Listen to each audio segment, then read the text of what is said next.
Okay, so today we're going to be diving deep into the world of documentary filmmaking. Okay. But, and you probably guessed it from the title of this episode, we're not talking about cameras and shot lists. Right. We're going behind the scenes to explore the ethical dilemmas that filmmakers face. Yeah. Ever get that feeling? Watching a movie and it hits you like, this isn't just a story, it's like truth, Yeah. the kind of truth you get from amazing journalism. Yeah, definitely. That's what we're digging into today. Cinematic philosophy. The work of this Israeli filmmaker, David Ofek. He's doing something really interesting with film. Yeah, he's definitely someone who's pushing the boundaries of what film can do. We're going to look at his films, how he mixes like documentary stuff with fictional storytelling, and how he's become this cultural chronicler, big title. Oh. But we'll see if he earns it. Right, exactly. Let's see. One thing Ofek said really stuck with me. He said, everything is worthy of being photographed because everything is human, even absolute evil. Powerful, right? Absolutely. It's a really profound statement. It's like he's saying, no matter how tough, how dark, there's something worth capturing about being human, What do you think about that? I think it speaks to this idea that film can be more than just entertainment. It can be a way to explore the depths of human experience, even in its darkest forms. Ofek seems very committed to that. And he does this by, like we were saying, mixing documentary and fictional elements in his films. One example that really highlights this is his film, The 17th Victim. Can you tell us a bit about that film and how he uses this blend? Yeah, so The 17th Victim deals with the aftermath of a terrorist attack in Israel. But instead of focusing on the attack itself, Ofek turns the camera towards the families who are left behind, grappling with this horrible loss. So he's choosing a very specific lens to look at this event through. Exactly. And he incorporates these really powerful interviews with family members who've lost loved ones. But then, woven into that, he uses scripted scenes, almost like recreations, but infused with this real, raw emotion. He's taking these real-life tragedies and then using fictional elements To kind of give them another dimension, to make them even more impactful, I think. Right. It's like he's acknowledging that sometimes to really grasp the truth of an event, you need something more than just the facts. Yeah, exactly. He's using those fictional elements to enhance the truth, not to replace it. And I think that's really important. It's like when you read a really powerful novel. It might be fiction, but it can teach you something true about the human condition, Absolutely. But this blending of real and fictional, that's got to come with some serious ethical questions, right? Oh, for sure. And Ofek is very conscious of this, especially considering the sensitive nature of his subjects. He's constantly navigating that line between telling a compelling story and being respectful of the people involved. It's like he's walking a tightrope. Exactly. He's very aware of the power dynamics at play, and he never wants to exploit his subjects or misrepresent their experiences. Which brings us back to that term, cultural chronicler. What do you think makes his work so important, particularly in the context of Israeli cinema? Ofek's films are really unique in the way they capture the complexity of Israeli society.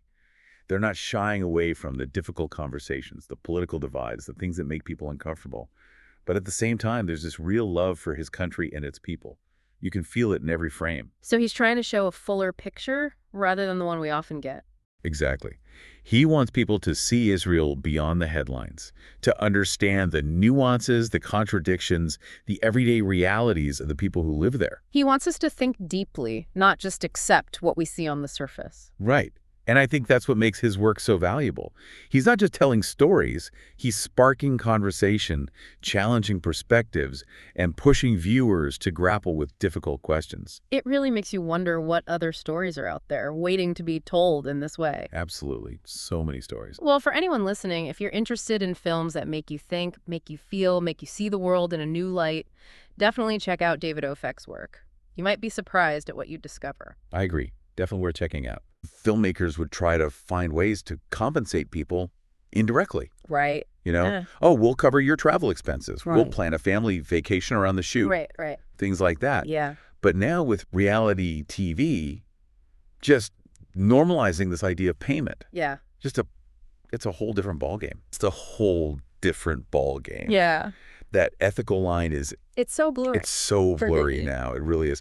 And he actually tells this story about this young pregnant woman Okay. who he was going to feature in his series Blee Shaman, Yeah. which translates to no shame. Okay. And she was willing to be in the film, but only if she Right. was paid. That's And he talks about how yeah. that just introduced this whole other Right. uncomfortable element Yeah. of their relationship. Yeah. You know, it wasn't just filmmaker and Right. subject. Right. Suddenly, there was this, like, Yeah. employer-employee thing happening. It's like he felt obligated Exactly. to get this story, even if it meant pushing her a little further than Yeah. he was comfortable with. And he wanted to film this confrontation Oh, wow. between her and her parents, who Wow. were not happy Right. about her keeping the baby. Yeah. And she was completely against it. Oh, wow. But because he was paying her, Right. he felt this pressure to, like, Wow. sell her on the idea, Wow. even though it really went against. It's tough because he's got that relationship with her Yeah. as a person, but he's also Yeah. trying to make this film. It's a cautionary tale. You Yeah. know? It shows how payment can really Yeah. complicate that filmmaker-subject relationship. Yeah, it definitely does. It really does. And speaking of selling someone, Right. he uses that phrase a lot when he talks about convincing people to be in his films in the first place. Oh, absolutely. You know, he's not Yeah. twisting their arm or anything. Right. But he's definitely framing their stories Right. in a certain way to kind of fit his vision. Well, take, for example, there was this time where he filmed this couple, and it was an ultra-Orthodox man Okay. and a secular woman. Okay.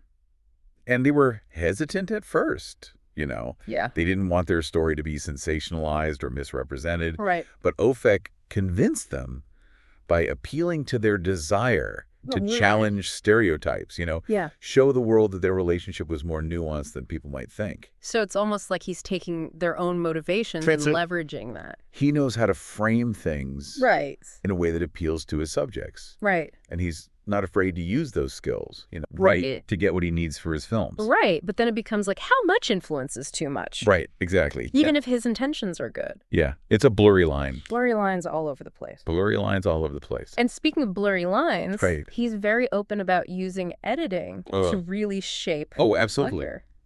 He's not afraid to make those choices, He's not. you know, even if they're controversial. He talks about this one instance where he cut down like a 2-hour conversation to Yeah. just the most heated 10 minutes. Yeah. And he's like, yeah, I know it's not Yeah. completely accurate, Right. but it creates a more Yeah. compelling scene. Exactly. It's A better totally- story. It's a better story. And, you know, his argument is that, Audiences understand that, you know. okay, They get it. he compares it to reality TV. He does. He compares it to reality TV. Honestly, like, He's like, look, we all know we all know. that stuff's manipulated, Right, so why are we pretending that documentaries are any different? right. You know? I get what he's saying. Right. But I'm not sure if I Yeah. totally agree with that. Because I think, yeah, okay, we all know reality shows are Right. produced, but I still feel like I put a certain level of, Right. There's a different that's level of fair. trust on a documentary. Of course, of course. You know, I'm expecting some version of the truth, even if it's been, you know, That's fine. shaped for the screen. And, you know, that's something he grapples with, too, because he's like, Not everyone watching this is media savvy. right, You know, right, not everyone understands how the sausage is made, right. so to speak. And not to mention, he often portrays himself as kind of a naive fool in his film. He does, yeah. He plays it up. Yeah, and it's very intentional. Like, he talks about Oh, yeah. how he does that. Very intentional. So the audience is Yeah. in on the joke. They feel smarter than him. They're like smarter than him. Yeah. They're figuring it out. And it's fascinating because Yeah, he talks about how that actually makes for a more Yeah. intelligent viewing experience Right. because it forces people to engage more. Right. They're not just passively watching. They're not just being told. Exactly. They're questioning, they're analyzing. It's like he's challenging them Yes. to find what he missed. Exactly. Do you have a favorite example of? Oh, there's a great one. Okay. It's from his film about the songwriter Eli Mohar. Okay. You know Eli Mohar? Yeah, yeah. Very famous Israeli songwriter. Right. Okay, so Opek Mm-hmm. pretends to not know his work at all. Oh, no. And he even asks him to sing some of his songs. Oh, my God. Well, there was backlash, let me tell you. Yeah. People thought it was so disrespectful. Yeah. Like he was mocking this guy's entire legacy. Right. But Opek, he defended his choice. Okay. He said it served the film. Interesting. Yeah. Yeah, it all comes back to that question of It's how like- far is too far, you know? Right. If you're manipulating reality to make a good story, where do you draw the line? Well, and he tells this story about his film, Haharuk Ha-17, Okay. the 17th victim. Okay. And it's about this unidentified victim of a terrorist attack. Right. And he was really close Okay. to staging this whole graveside memorial Wow. for this victim. For someone that he thought they might be able to identify? And he had a suspicion that they would be able to soon, yeah. Oh, wow. And That's intense. it is intense, and it just shows how easy it is to get lost Right. in that desire for a powerful story. Yeah. You know, Yeah. he was so focused on creating this emotional peak for the film Wow. that he almost missed the fact Wow. that there would be a real family Yeah. grieving this loss. Right. And to stage something like that, Right. when they might find out who this person was, Yeah. would have been awful. It's a good thing he didn't go through with it. It is. What changed his mind? His wife actually talked him out of it. Okay. She basically reminded him Okay. that his actions could have real consequences, Right. and that sometimes, Yeah. reality shouldn't be manipulated Right. just for the sake of a good story. Yeah, I mean, he talks a lot about being in a position of power, He does. especially when you're working with vulnerable subjects. Right. But then there's also those pressures of Right. the industry, the Don't get- audience, Yeah. even your own artistic goals. Oh, absolutely. He's very open about that. Yeah. He wants to be truthful, Yeah. but he also wants to make something that's really going to engage people. Right. And he's not always sure where that line is. Yeah. And he's okay with that. Wow. He actually says, the truth is always a story, Wow. which is It's a powerful statement. it is. It's very powerful. Because it's saying that even in a genre that's supposed to be about reality, Right. there's still that element There's always going to be some interpretation. of crafting the story. Absolutely. Yeah. And he's very aware of how reality TV Yeah. has kind of changed the game. Right. Because he's like, we're all more aware of those manipulations now. So I'm going to use that to my advantage. Exactly. Right? He's playing with us a little bit. Yeah, he's really pushing the audience. He wants to keep people on their toes. He does. And he wants to create that kind of Yeah. dissonance a little bit where Yeah. you're not quite sure. Exactly. He That's talks about this something. one film he made, Hanok 4. Okay. And it's actually a mockumentary Okay. about this couple who are being pressured to get married. Okay. And he's like, the clues are all there. Right. The title is the same as the play they're putting on. Right. But most people don't even pick up on it. That's amazing. I know he's playing with us. He is. He really is. That's great. He's not just playing with the truth. Right. He's playing with our expectations Yeah. of what a documentary even is. It's like, what are we even watching here? Exactly. I love that. He's a provocateur. He is. There's no doubt about it. So, David Opek, not afraid to break the rules. Not at all. Make us question everything. Make you think. We thought we knew about documentary filmmaking. Exactly. And I think even though he might make some people uncomfortable, Right. there's no denying that his films spark Well, they some really important conversations. Yeah, and they stay with you. They do. Yeah. They make you think. And he leaves us with this question, If a film makes you feel something, Yeah. if it makes you question things, does it really matter Right. how much of it was How it was carefully curated? right. And I love that. So It's something to think about. it is something to think about. It really is. Thank you. Thank you.